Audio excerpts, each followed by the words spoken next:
Hello and welcome to the fourth Wednesday professional development for February 2025. As always, I will try to keep this brief and hopefully give you something that you'll find useful.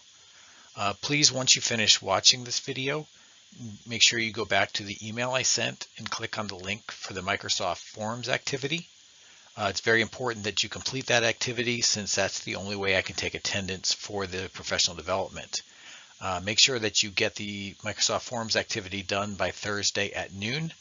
I will close it out at that point so that I can go ahead and put in the attendance and get you the credit for the professional development.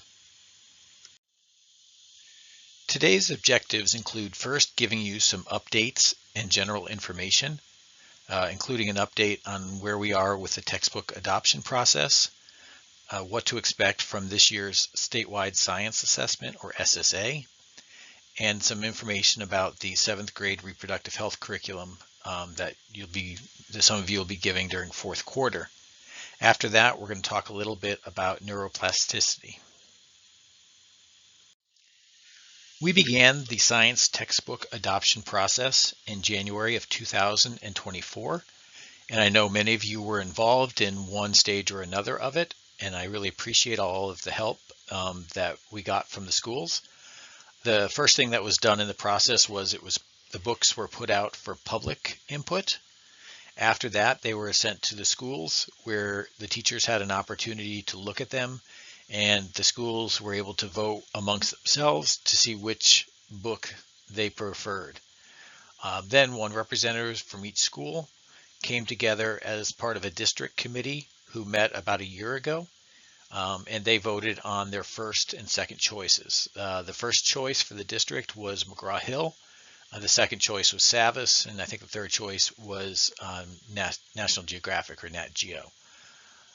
In January of this year, those were presented to the school board, and the school board agreed on them. And then it was put up for a 30-day, what we call a contestation period, which is where the public could make any complaints that they had about the books, and they would be re-reviewed if anybody had any issues with it. That process period ended on the 14th of February, and there were no complaints about the books that we chose. So we're going ahead and moving forward with ordering McGraw-Hill as our textbook for next year. The timeline for it is that the books are going to be ordered hopefully in March, which means we should receive them in May of this year. We'll see how that actually works out, but the bottom line is we'll have them in plenty of time for next year. Our fourth Wednesday professional development will be with our textbook manufacturer because McGraw-Hill is actually being used by all of the elementary, all of the middle, and I think 4 or 5 of the high school courses. She can't be live with everybody, so it will probably be a video from her, the representative from McGraw-Hill that is, and she'll be giving us sort of an overview, what to expect, what resources will be included, and so on. Over the summer, we'll be working on updating the maps, because right now the maps give the page numbers, etc., that correspond with the different standards. I will get that all updated so that when you come back in the fall, they should match up with the new books. The next thing I wanted to talk about is the statewide science assessment, or the SSA. For those of you who are new to teaching or new to teaching here in Florida, the SSA is a test given to our 8th grade students that covers all of 6th, 7th, and 8th grade science on one test. The test is administered in May. The specific date will vary from school to school. This year, for the first time, the test will be a fully adaptive test. What that means is that a student's questions that they get, the complexity of them will vary dependent on how many questions they've gotten right or wrong leading up to that question. So for example, if I answer the first question wrong, then my second question will be at a slightly lower cognitive level. If I answer it right, it'll be at a slightly higher level. This will continue throughout the course of the test. Students can then go back and edit any questions that they want. They can revisit, change their answers, etc. And the Department of Education will work their magic, and from all that, they will figure out what the student's level is. I wish I could give you more specific details on how they do it, but they won't share any of that with us, so I don't know the exact workings of how that's going to be. I recommend not sharing too much of the process with your students. If you have low students that know that they can have easier questions if they start getting some wrong, then some of them will be inclined to do so, to purposely get some wrong and have easier questions.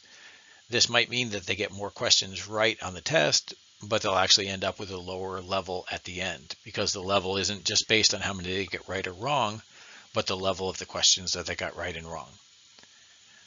As far as preparing for it, hopefully most schools, especially our 8th grade teachers, are already working on preparations. But my biggest recommendation is to go about preparing your students as a whole science team. So even if you teach 6th or 7th grade, see what you can do to support the 8th grade teachers. Even though they probably know your material, they may not have a lot of resources, and you can support them with some activities they can use with their students.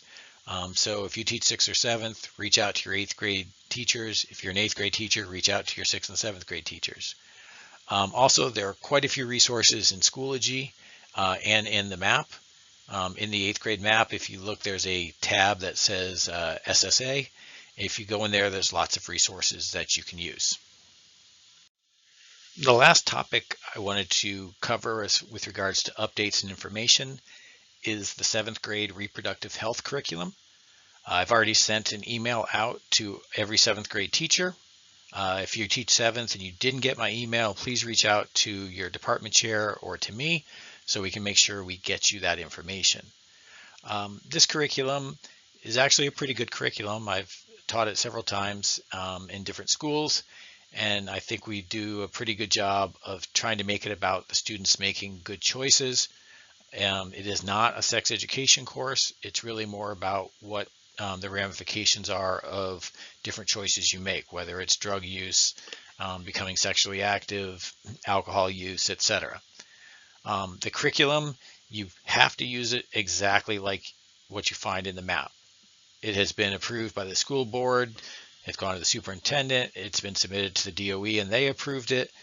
It's also put onto the website where parents can review the curriculum, because they have the opportunity to opt their student out of it if they wish them not to take part. Because of all this, please do not change anything that's in there. Just present it the way it's taught.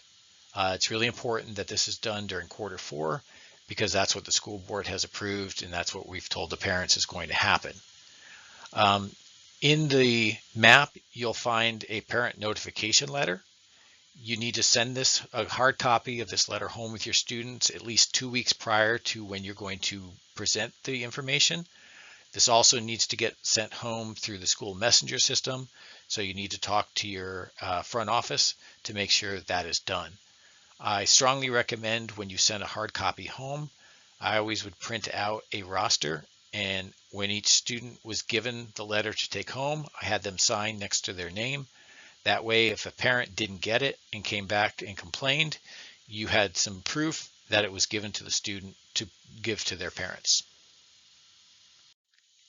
The topic I wanted to address this month is something called neuroplasticity.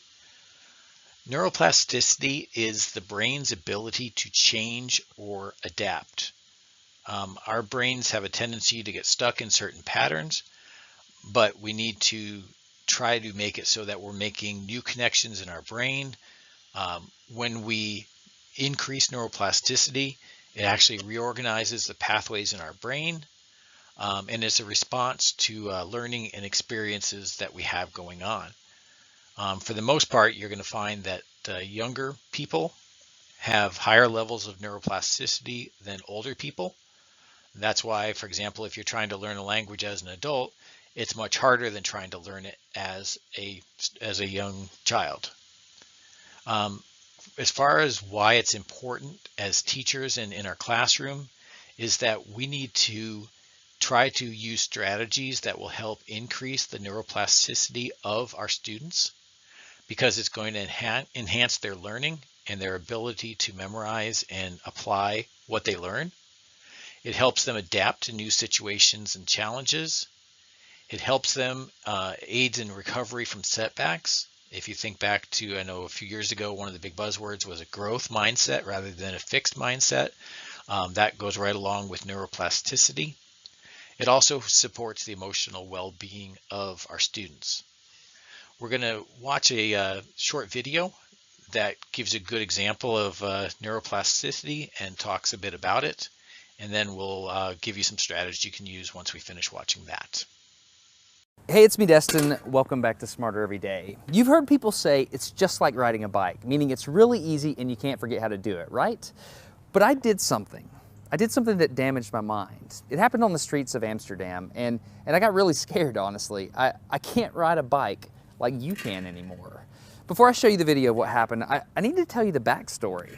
Like many 6-year-olds with a MacGyver mullet, I learned how to ride a bike when I was really young. I had learned a life skill and I was really proud of it. Everything changed though when my friend Barney called me 25 years later. Where I work, the welders are geniuses and they like to play jokes on the engineers. He had a challenge for me. He had built a special bicycle and he wanted me to try to ride it. He had only changed one thing. When you turn the handlebar to the left, the wheel goes to the right. When you turn it to the right, the wheel goes to the left. I thought this would be easy, so I hopped on the bike ready to demonstrate how quickly I could conquer this. And here he is, ladies and gentlemen, Mr. Destin Sandlin. First attempt riding the bicycle. All right. So the faster I go, the better. Yeah. I couldn't do it. You can see that I'm laughing, but I'm actually really frustrated. In this moment, I had a really deep revelation. My thinking was in a rut. This bike revealed a very deep truth to me. I had the knowledge of how to operate the bike, but I did not have the understanding. Therefore, knowledge is not understanding. Look, I know what you're probably thinking. Destin's probably just an uncoordinated engineer and can't do it. But that's not the case at all. The algorithm that's associated with riding a bike in your brain is just that complicated. Think about it. Downwards force on the pedals, leaning your whole body, pulling and pushing the handlebars, gyroscopic precession in the wheels. Every single force is part of this algorithm. And if you change any one part, it affects the entire control system. I do not make definitive statements that often, but I'm telling you right now, you cannot ride this bicycle. You might think you can, but you can't. I know this because I'm often asked to speak at universities and conferences and I take the bike with me. It's always the same. People think they're going to try some trick or they're just going to power through it. It doesn't work. Your brain cannot handle this. For instance, this guy, I offered him $200 just to ride this bike 10 feet across the stage. Everybody thought he could do it. No, you didn't understand. You didn't understand. So, this way. Okay. All right, just a second. All right, so, whenever you're ready. Yeah. Wait.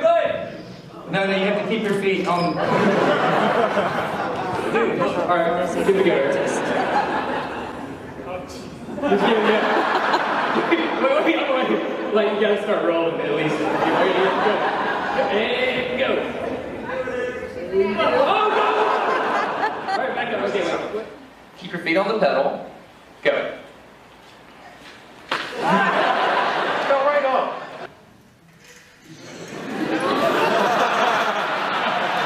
Just keep your feet on the pedals. Handles on. Yeah, come on. All right, one more time. Okay. Once you have a rigid way of thinking in your head, sometimes you cannot change that, even if you want to.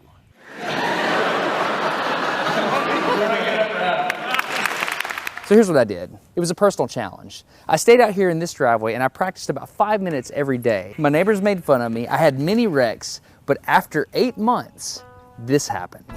One day I couldn't ride the bike and the next day I could. It was like I could feel some kind of pathway in my brain that was now unlocked. It was really weird though. It's like there's this trail in my brain, but if I wasn't paying close enough attention to it, my brain would easily lose that neural path and jump back onto the old road it was more familiar with. Any small distractions at all, like a cell phone ringing in my pocket, would instantly throw my brain back to the old control algorithm and I would wreck. But at least I could ride it. My son is the closest person to me genetically, and he's been riding a normal bike for 3 years. That's over half his life. I wanted to know how long it would take him to learn how to ride a backwards bike, so I told him if he learned how to ride a backwards bike, he could go with me to Australia and meet a real astronaut. Are you gonna give up? No. Go ahead. This is how it starts. Look at this. This is such a big deal. Get up, you got it. Did you see his brain get it? So he, in how many weeks have we been doing this? 2 weeks? In 2 weeks, he did something that took me 8 months to do, which demonstrates that a child has more neuroplasticity, am I even saying that right, than an adult. It's clear from this experiment that children have a much more plastic brain than adults. That's why the best time to learn a language is when you're a young child. All right, today's bike log. I can ride smooth, I can ride fast. I'm thinking the experiment is over. Okay, now I'm in Amsterdam, a city that has more bicycles than people. The question is, can I ride a normal bike now? I mean, I've spent all this time unlearning how to ride a bike. If I go back and try to ride a normal one, will my brain mess up? So I've tweeted a Smarter Everyday meetup, if you will, and I'm gonna see if somebody brings a bicycle and I'm gonna try to ride a normal bike. It's backwards, it's backwards. This was one of the most frustrating moments of my life. I had ridden a normal bike since I was 6, but in this moment I couldn't do it anymore. I had set out to prove that I could free my brain from a cognitive bias. But at this point, I'm pretty sure that all I proved is that I could only redesignate that bias. So what you're not seeing is just a group of people here looking at me, looking at the strange American that can't ride a bike because they think I'm dumb. But I'm actually 2 levels deep into this because I've learned and unlearned. All right. After 20 minutes of making a fool out of myself, suddenly my brain clicked back into the old algorithm. I can't explain it, but it happened in a very specific moment.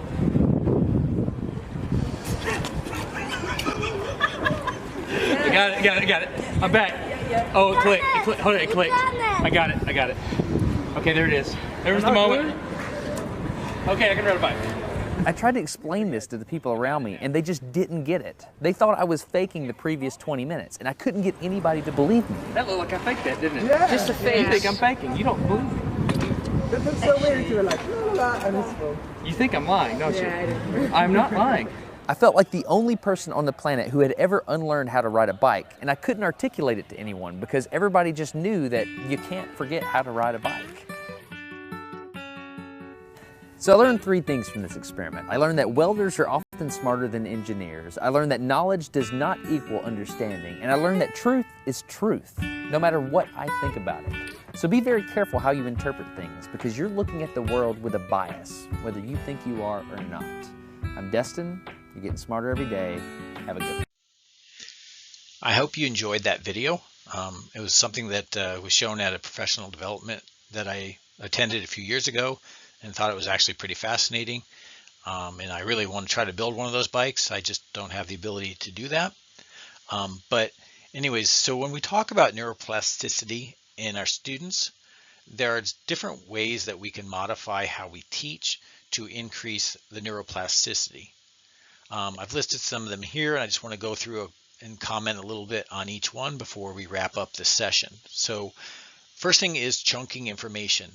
I think it's really important that if we're covering a whole bunch of information on a topic, that we give them a small piece of it, we give them an opportunity to practice it, we give them a chance to review it in different ways before we move on to the next piece. Especially for our lower students, it can be overwhelming if we give too much information at once and then try to go back and practice it.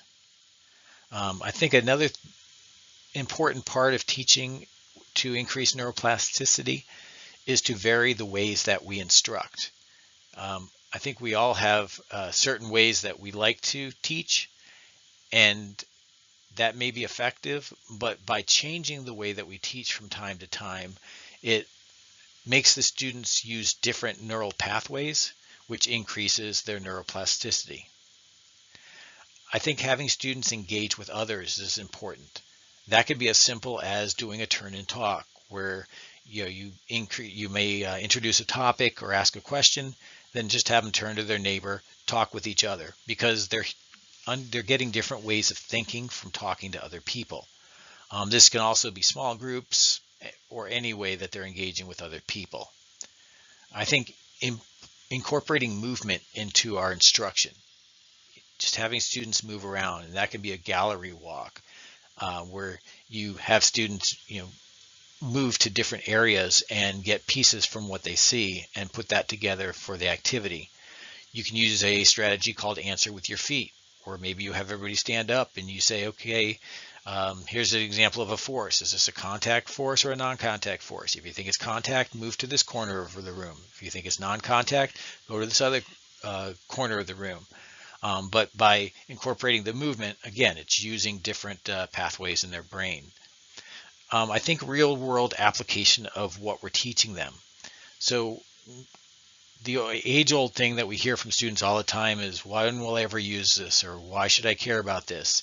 I think trying to find the areas within our curriculum where we can explain to them how it can solve a real-world problem, or find out why something happens. Whether it's, you see a volcano that erupts in the news, and if you happen to be teaching earth science, it's a great time to bring that in and then talk about how what you're learning relates to that, why it's occurring. And I think probably the biggest thing to me is encouraging critical thinking. And I know this is sometimes at odds with standardized testing, where it's a lot of memorizing information, a lot of knowing vocabulary. And I think that's important. That's the base that you got to build from. But I think we need to get them to that critical thinking to say, okay, how can I apply this? What does that mean?